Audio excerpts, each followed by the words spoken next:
Hello listeners. Welcome to another podcast on world history. Today I will talk about Sparta. This content is about to distinguish key differences between Athens and Sparta. So, let's get started. Sparta. Sparta, known for its militaristic culture and unequaled women's rights, was a dominant military power in classical Greece. Sparta was a prominent city-state in ancient Greece situated on the banks of the Eurotas River in Laconia in southeastern Peloponnese. It emerged as a political entity around the 10th century BCE, when the invading Dorians subjugated the local, non-Dorian population. Around 650 BCE, it rose to become the dominant military power in ancient Greece. Given its military preeminence, Sparta was recognized as the overall leader of the combined Greek forces during the Greco-Persian Wars.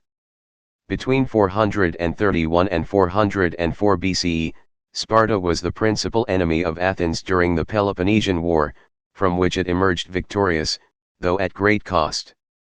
Sparta's defeat by Thebes in the Battle of Leuctra in 371 BCE ended Sparta's prominent role in Greece. However, it maintained its political independence until the Roman conquest of Greece in 146 BCE. The rise of classical Sparta. The Spartans were already considered a land-fighting force to be reckoned with when, in 480 BCE, a small force of Spartans, Thespians, and Thebans made a legendary final stand at the Battle of Thermopylae against the massive Persian army during the Greco-Persian Wars. The Greek forces suffered very high casualties before finally being encircled and defeated.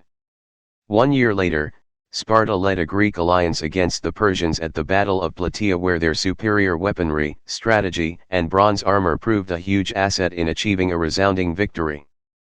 This decisive victory put an end to the Greco-Persian War, as well as Persian ambitions of spreading into Europe. Despite being fought as part of an alliance, the victory was credited to Sparta, which had been the de facto leader of the entire Greek expedition. In the later classical period, Sparta fought amongst Athens, Thebes, and Persia for supremacy within the region. As a result of the Peloponnesian War, Sparta developed formidable naval power, enabling it to subdue many key Greek states and even overpower the elite Athenian navy. A period of Spartan hegemony was inaugurated at the end of the 5th century BCE, when Sparta defeated the Athenian Empire and invaded Persian provinces in Anatolia. Spartan culture and government. Sparta functioned under an oligarchy. The state was ruled by two hereditary kings of the Agiad and Eurypontid families, both supposedly descendants of Heracles, and equal in authority so that one could not act against the power and political enactments of his colleague. Unique in ancient Greece for its social system and constitution, Spartan society was completely focused on military training and excellence. Its inhabitants were classified as Spartiates, Spartan citizens who enjoyed full rights, Mothakes, non-Spartan, free men raised as Spartans, Perioikoi, freedmen, and Helots, state-owned serfs, part of the enslaved, non-Spartan, local population. Male Spartans began military training at age 7. The training was designed to encourage discipline and physical toughness, as well as emphasize the importance of the Spartan state.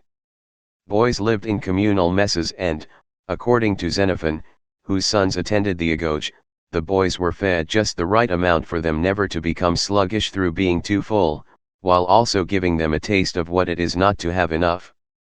Besides physical and weapons training, boys studied reading, writing, music, and dancing. Special punishments were imposed if boys failed to answer questions sufficiently laconically, i.e., briefly and wittily.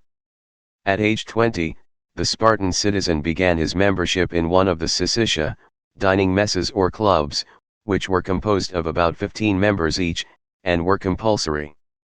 Here each group learned how to bond and rely on one another. The Spartans were not eligible for election to public office until the age of 30. Only native Spartans were considered full citizens, and were obliged to undergo military training as prescribed by law, as well as participate in, and contribute financially to, one of the syssitia. Spartan women. Female Spartan citizens enjoyed status, power, and respect that was unequaled in the rest of the classical world. The higher status of females in Spartan society started at birth. Unlike in Athens, Spartan girls were fed the same food as their brothers.